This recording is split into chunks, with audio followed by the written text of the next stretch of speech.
Nashville, Jeff, named for Francis Nash. You know who Francis Nash is? Yeah, I know, but do they? He invented the typewriter. No, he didn't. I couldn't figure out Francis Nash. Are there any Francis Nash experts in the audience? Because I got when Blank Stars. It's the city's named. There's a lot of things in the South named after Francis Nash. He was kind of a weird character. I couldn't really get a line on it. I Wikipedia'd Nashville, and then I was like, "Who's this Francis Nash guy? Is he a good guy or a bad guy?" And I couldn't really figure it out. So I was wondering if there was anybody here. Dan, I hate to interrupt this trenchant commentary on Nashville, but is there an audience member wearing one of our GoPro cameras on his head down in the front? Yes, there is. Wait, love it. So our asshole director just came and put a camera on your head? He didn't even ask. I didn't even ask. So we're going to get lots of awesome shots of Dan's balls during this. In addition to the ball cam. City sometimes called the buckle of the Bible Belt. I would figure my audience wouldn't approve of that, but I think that's mythologically important. But they have the power to unbuckle it. Yeah, exactly. Don't deny that power. All you have to do is go, ugh, and then the South's pants fall down. The whole country changes.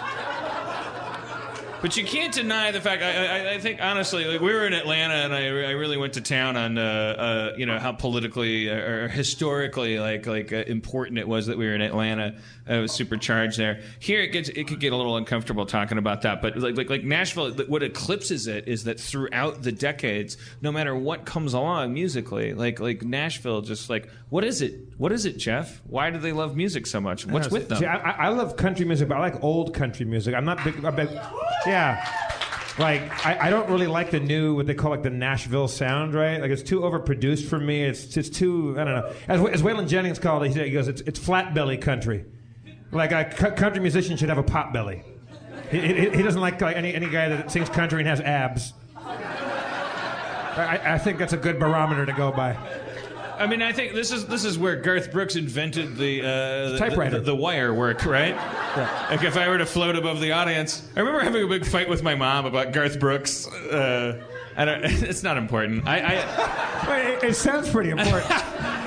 Because my mom, when I was growing up, she loved country music, and then I was like, oh, that Garth Brooks, he knows where it's at because he flies over the audience on a wire, and my mom was like.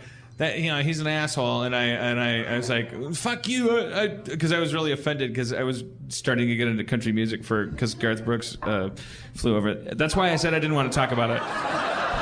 I'm just gonna cry. See, I thought you would not be on the Garth Brooks side. I had no idea. No, I was trying to. I mean, here I'm on the arguing with my mom's side. Like, no matter what, I'm 40 years old. I'll have any excuse to fight with my mom. I was just like, oh, Garth Brooks, he's cool. I thought it would make her like me. And then she's like, nah, I got Brooks. And I was like, dude, I can't do anything right. It doesn't matter.